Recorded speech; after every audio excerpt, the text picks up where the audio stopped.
Si preparano i blocchi di partenza: Marco Masenello in corsia 1, Stefano Vacilotto in 2, Tommaso Leopoldo Vio in 3, Francesco Peronne in 4, Alfieri Gregoratti in 5, Matteo Ruffato in 6, Francesco De Bortoli in 7, Tommaso Marchese in 8ª corsia.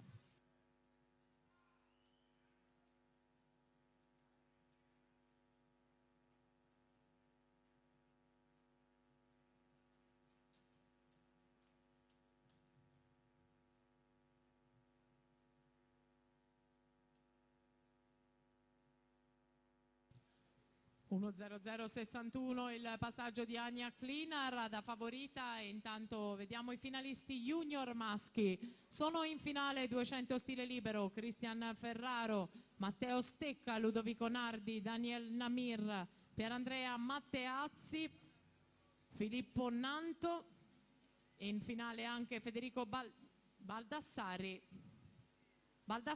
e Francescut con l'8º tempo utile alla finale, 1:58:54. Ania Klinar ancora in prima posizione, saldamente al comando di quest'ultima batteria. Il tempo da battere il 2:02:99 di Tiasa Pintar.